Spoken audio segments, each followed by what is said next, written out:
हिंदी को भाषा का गहना कहा जाता है और ये सिर्फ भाषा तक सीमित नहीं बल्कि ये भाव की प्रतीक भी। लेकिन महाराष्ट्र में इसी हिंदी पर सियासी युद्ध है। ऐसा युद्ध छिड़ा है कि शिवसेना उद्धव गुट के सामने राज्य की देवेंद्र फडणवीस सरकार को बैकफुट पर आना पड़ा।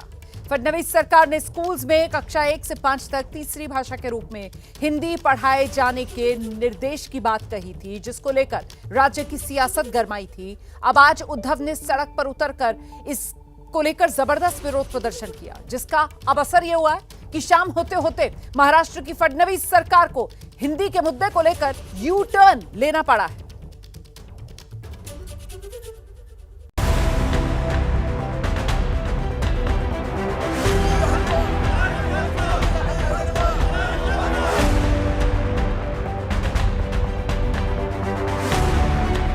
महाराष्ट्र में हिंदी भाषा को लेकर घमासान अब थमता दिख रहा है।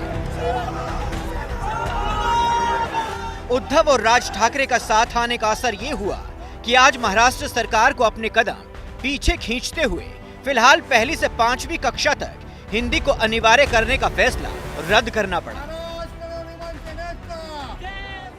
आणि आम्ही असा निर्णय केलेला आहे की त्रिभाषा सूत्राच्या संदर्भात ही भाषा कुठल्या वर्गापासून लागू करावी, ती कशा प्रकारे करावी, कुठली करावी, काय मुलांना चॉईस द्यावा, याचा निर्णय करण्याकरता राज्य सरकारच्या वतीनं डॉक्टर नरेंद्र जाधव यांच्या नेतृत्वात एक कमिटी तयार करण्यात येईल। दरअसल राज्य में हिंदी भाषा विवाद इतना बढ़ गया था कि इसको लेकर पक्ष और विपक्ष एक दूसरे पर आरोप लगा रहे थे। ठाकरे बंधु कह रहे थे कि फडणवीस सरकार हिंदी को जबरदस्ती थोपने की कोशिश कर रही है, जबकि महायुति की तरफ से कहा गया था कि कहीं भी हिंदी भाषा को जबरन नहीं थोपा गया है। आज ही महाराष्ट्र की राजनीति में यह मुद्दा और गरमाया था जब मॉनसून सत्र की पूर्व संध्या पर हिंदी थोपने से जुड़े सरकारी प्रस्ताव की शिवसेना यूबीटी ने कॉपी जलाई थी। इस प्रदर्शन में उद्धव भी शामिल हुए थे। महाराष्ट्रामध्ये मराठीवरती हा जो काही अत्याचार होतोय आणि हिंदीला विरोध नसला तरी हिंदीची सक्ती आम्ही लादू देणार नाही। नुसता भव्य ना महाभव्य मोर्चा असेल। दरअसल महाराष्ट्र सरकार ने नई एजुकेशन पॉलिसी के तहत महाराष्ट्र के सरकारी स्कूलों में तीसरी भाषा के तौर पर हिंदी को रखा था।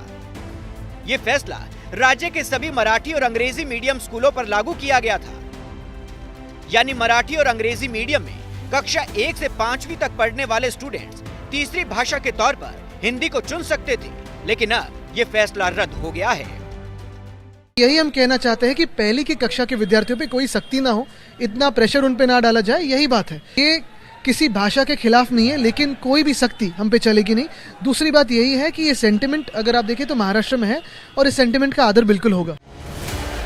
इसी मुद्दे को लेकर उद्धव और राज ठाकरे एक साथ आने वाले हैं, एक मंच पर आने वाले हैं, लेकिन उससे पहले ही फडणवीस ने फैसला वापस लेकर एक नया दांव चल दिया है।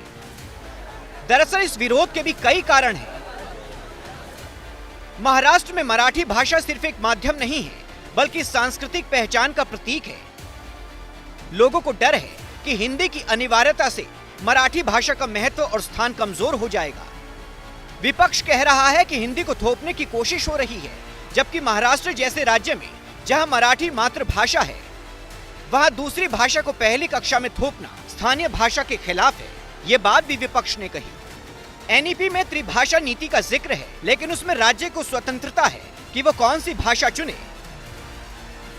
महाराष्ट्र में पहले से ही मराठी, हिंदी और इंग्लिश सिखाई जाती है, लेकिन हिंदी पहली कक्षा से अनिवार्य करना इसे जबरदस्ती बनाता है। कई संगठनों का कहना था कि राज्य सरकार की ओवर रीच है और इसी का असर है कि अब फैसला रद्द हो चुका है। सबसे बड़ा सवाल आज ये है कि हिंदी भाषा की सख्ती मराठी के लिए नुकसानदेह हो सकती है, इसका डर सभी लोगों के मन में है। क्या हिंदी को बढ़ावा दिए जाने के कारण मराठी का महत्व कम करने का कोई प्लान है? भविष्य में हिंदी लादना है मराठी भाषिकों पर, इसका डर। ये सारे मुद्दे लेकर आज जनमत जो है एकजुट बन रही है उनकी, और विपक्षी दल एक साथ आ रहे हैं और यही इसी के कारण पर राजनीति हो रही है। हिंदी को लेकर खुद महायुति के पार्टनर भी बंट गए थे।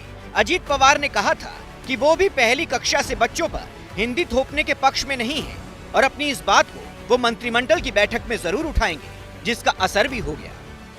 त्यांनी आपल्या आपल्या देशामध्ये आपल्या राज्यामध्ये त्यांची मातृभाषा आहे ती तर पहिलीपासून आलीच पाहिजे, त्याच्याबद्दल दुमत नाही। उद्या कॅबिनेट आमची असते, आम्ही त्याच्यामध्ये चर्चा करू। उद्धव और राज के एक साथ आने का असर ही है कि पहली से 5वीं क्लास तक हिंदी पढ़ाने के प्रस्ताव को अब महाराष्ट्र सरकार रद्द कर चुकी है। देखिए, हिंदी विवाद जो है वो भले ही थमता दिख रहा हो, लेकिन